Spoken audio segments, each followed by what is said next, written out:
Bem-vindos, pessoal.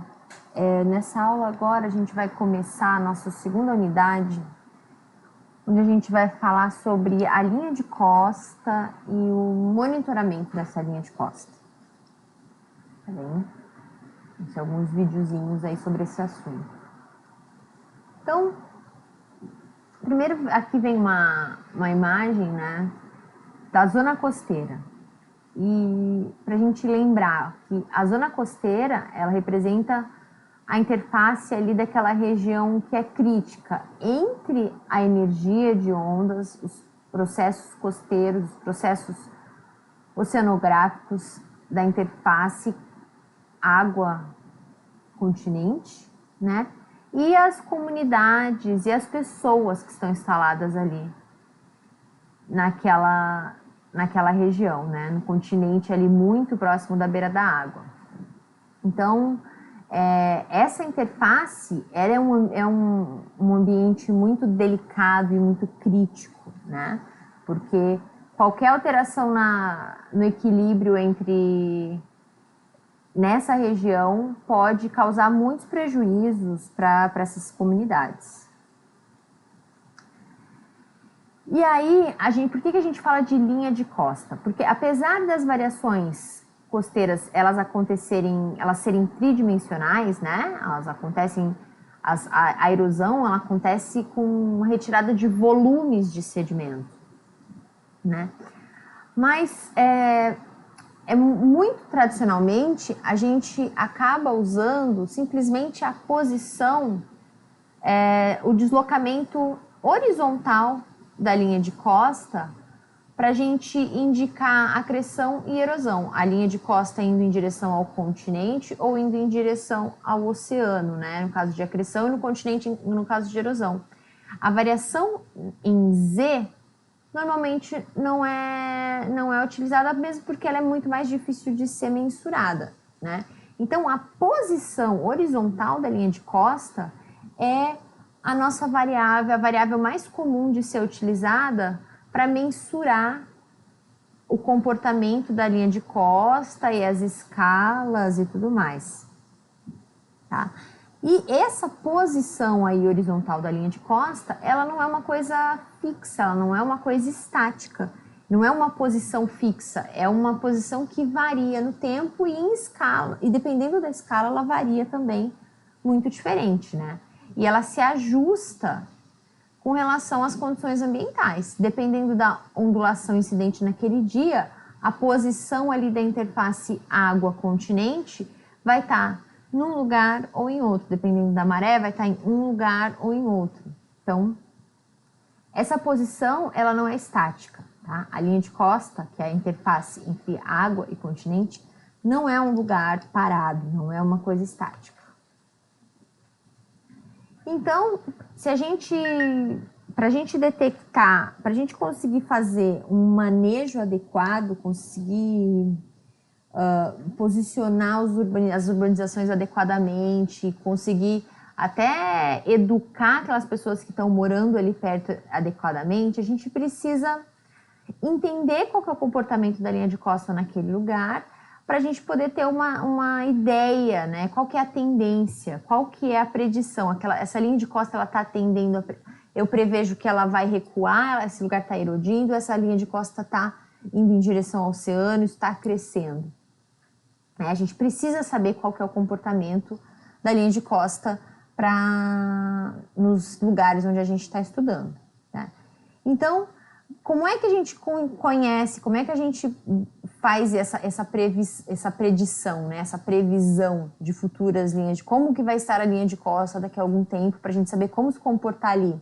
A gente só tem um jeito de saber, que é conhecendo historicamente qual tem sido o comportamento daquela linha de costa. Né? E a gente usa o comportamento histórico para prever e faz projeções, né, que são previsões, não necessariamente elas vão se concretizar exatamente como a gente está prevendo, mas dá uma ideia do comportamento a longo prazo, ou médio prazo, ou na escala que a gente quiser daquela linha de costa, e a gente faz projeções para o comportamento daquilo no futuro. Aqui a gente tem imagens lá do Conceição, ó. no lugar que a linha de costa está em erosão. Né? Então, essa questão da linha de costa tem uma questão de gerenciamento costeiro e de legislação brasileira que é bem complicada. Então, eu vou resolver falar um pouquinho disso para vocês também, porque se encaixa muito nessa questão tipo, de onde é a linha de costa, o que é a linha de costa, tá? Então, vamos falar sobre isso. Tem uma lei, que é essa lei aqui, eu vou ler isso aqui para vocês, tá? Que ela versa diretamente sobre o patrimônio da União. Tá? Ela fala o que é o patrimônio da União e o que a União tem que fazer com o patrimônio, como que as preocupações relativas à preservação, à conservação ambiental têm que ser incorporadas com relação ao patrimônio do governo federal. Tá? E parte do patrimônio da União são o que é chamado de terrenos e acrescidos de marinha, que são grande parte da orla marítima. Então, a grande parte da orla do Brasil é patrimônio da União, é um terreno que não é um terreno particular, é patrimônio da União, tá? Então, e a maior parte desses terrenos incluem as nossas praias e as regiões costeiras, as praias arenosas estão quase todas aqui incluídas no que é chamado de terrenos e acrescidos de marinha, tá? Então, vamos ver o que é isso, né? Então, o que são os terrenos de marinha, tá? No segundo artigo dessa lei, ele define, tá? São terrenos de marinha em uma profundidade de 33 metros, medidos horizontalmente, então já não é profundidade, né, distância, para a parte da terra, da posição, aí vem, da linha do pré-mar médio de 1831. Então, qual que é a regra? A partir da linha do pré-mar médio de 1831, 33 metros em direção ao continente são terrenos de marinha. Tá? Aí aqui, os situados no continente, na costa marítima e nas margens dos rios e lagoas, até onde se façam sentir a influência das marés, isso vale até onde tem influência de maré, e os que contornam as ilhas situadas em zonas onde se faz sentir a influência das marés. E são os terrenos de marinha. E aí são terrenos acrescidos de marinha, os que estiverem se formado, natural ou artificialmente, para o lado do mar, ou dos rios ou lagos, em seguimento aos terrenos de marinha. Então, para definir exatamente o que são os terrenos de marinha e pelos terrenos que a União deveria cuidar, né? A gente teria que saber qual que é a linha do pré-mar médio de 1831, aí 33 metros para dentro do continente e tudo o que acresceu, se acresceu, né? É tudo terreno de marinha, que são os terrenos e os acrescidos. Só que tem um problema muito sério, né? Porque Dom Pedro não monitorava a linha de pré-mar médio. Então, não existe a informação de onde é a linha do pré-mar médio de 1831. Ninguém sabe onde fica isso, né? Então, isso é um problema muito sério, porque ninguém sabe quais são os terrenos de marinha. E além de a União ter a obrigação de ter políticas para preservação ambiental e tal desses ambientes, além de todo o continente, mas de todo o Brasil, mas dessa parte que não é propriedade privada, tem uma questão que é quem tem uma propriedade, uma casa que se enquadra nessa região de terreno de marinha, tem que pagar um imposto a mais para a União. Então, isso é um problema seríssimo, tá? Não se sabe, ninguém monitorava a linha de costa lá em 1800, ninguém sabe onde é isso, tá? E aí, tá, mas por que linha de pré-mar média de 1833? Para preservar os direitos adquiridos, públicos e privados, né? E considerar erosão e acreção ou aterros, tá? Porque também, assim, se a linha de pré-mar média era aqui, Aí até 33 metros, tá, da União. Se houve erosão além disso, aí aquela parte da costa não é mais da União, mas aquela parte da costa, se já tinha dono, é de quem é dono, é terreno privado, né? Só que isso é uma confusão, né? Porque ninguém sabe onde está a maldita da linha Praia-Mar de 1833. Então, o que acontece? Faz confusão, né? Então, é muito difícil definir a exata posição aí dos terrenos de marinha, né? Então, tem vários entraves burocráticos para a gestão do patrimônio da União e tem muitas ações na justiça contra a SPU, é uma confusão. Tá? Isso é para demonstrar a importância do monitoramento da linha de costa, para a gente saber aonde está a linha de costa. Tá? É muito importante. Tá? Mas isso também não afeta simplesmente a Secretaria do Patrimônio da União, que é a SPU. Né? Teve um projeto, que é um projeto que foi uma ação integrada entre o Ministério do Meio Ambiente e a Secretaria do Patrimônio da União, que gerou o projeto Orla, né? Que ele gerou guias de ordenamento dos espaços litorâneos, tá? Tanto sob o domínio da União. Foi uma coisa que juntou a questão técnica, o conhecimento científico, para tentar deixar num manual, numa coisa prática, para os gerenciadores, para os governos, para os prefeitos conseguirem aplicar da melhor maneira e gerenciar suas orlas da melhor maneira. Né?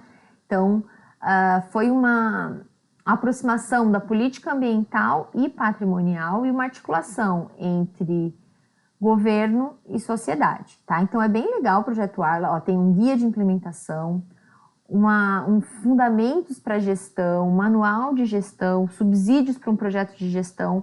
Então, o problema é que o Projeto Orla é um projeto, são os guias, existe a informação, ela está disponível, só que ele não é uma lei, tá? Então, ele dá direções, indica boas práticas, mas ele não é lei. Então, o governo ele não é obrigado a adotar as práticas de gestão que estão no Projeto Orla. Tá? Então, uma das coisas que a gente mais fala ali da questão do Projeto Orla é a definição da área, né? O que é a orla e aonde se deve aplicar as diretrizes do Projeto Orla. Tudo isso depende da definição lá da linha de pré-mar máxima de 1833. Né? Então, só para ter um esqueminha aqui, olha só. Se aqui nesse ponto, for a linha de pré-mar máxima de 1833, a gente tem 33 metros aqui de terreno de marinha, né? E o Projeto Orla, ele instaura, que é muito interessante, né?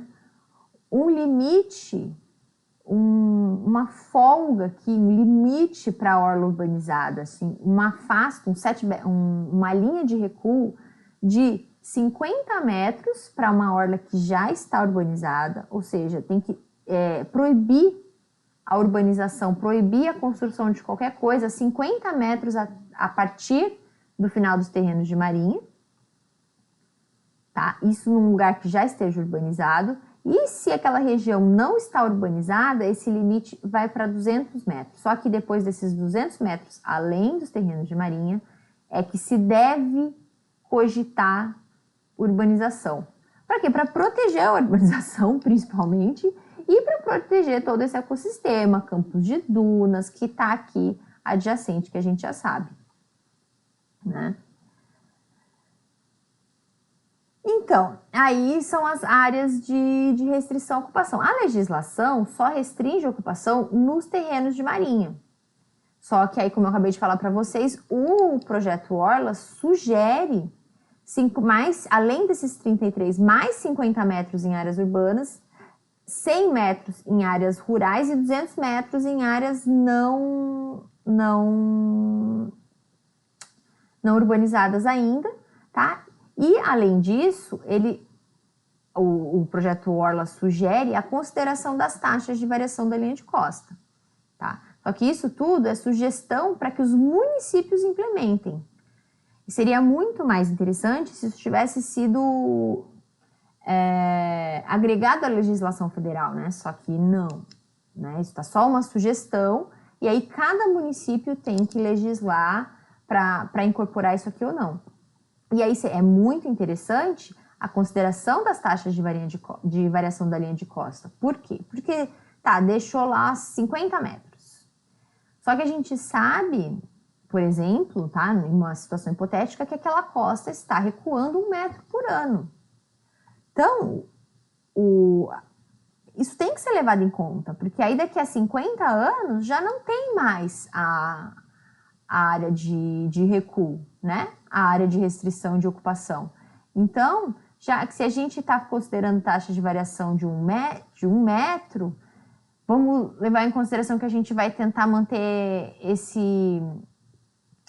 essa região, assim, considerar 100 anos, então a gente já coloca lá 150 metros, que a gente vai dar um tempo de sobrevida antes da linha de costa chegar lá naquela urbanização de 100 anos pelo menos, né? Mas isso é tudo só sugestão, tá? Que aí são o que a gente chama de setback lines, tá? O que são setback lines? São linhas que levam em consideração, que sugerem, na verdade, um limite interno da zona de proteção costeira. Por exemplo, quando a gente coloca 50 metros, né, é um setback line de 50 metros. 100 metros é um setback line de 100 metros, ou seja, uma linha de restrição de ocupação, de não ocupação, né? E o ideal para a gente gerar essas setback lines é sempre levar em conta as taxas de variação da linha de costa, né? E aí a gente projeta para o período que a gente quer. Que aí é o que eu estava dando de exemplo para vocês. Por exemplo, uma taxa de erosão de 2 metros ao ano, né? Deixando uma zona de proteção de 100 metros, né? Se eu quiser deixar sempre uma zona de proteção de 100 metros, uma setback line para 1 ano vai ser distante 102 metros da linha de costa atual. Uma setback line para 50 anos, eu vou ter a erosão, quanto eu vou perder de costa, em 50 anos, 2 metros por ano vão ser 100 metros de costa, mais a zona de proteção de 100 metros que eu quero. Então, um setback line para 50 anos vão ser 200 metros da linha de costa atual, né? Para que servem essas setback lines? Serve para uma visualização para a implementação de urbanizações, né? Aí você vai traçar setback lines para diferentes períodos. Primeiro a gente tem que conhecer as taxas de erosão, né? Definir a zona de proteção e saber os períodos que são interessantes. Então, aí você traça e aí a partir disso você decide aonde que vai ser instalada aquela urbanização, que nesse caso aí seria uma urbanização ordenada, né? Pensado. Certo, pessoal? Então, esse foi o comecinho para a gente pensando sobre linha de costa. Agora, na próxima aula, a gente começa a falar sobre onde é exatamente a linha de costa, quais as feições a gente usa para definir, como que a gente vai lá e coloca uma estaca. Aqui é a linha de costa, tá? A gente vai falar sobre isso agora no próximo vídeo. Fiquem bem. Qualquer dúvida, postem lá no fórum, tá? Até a próxima.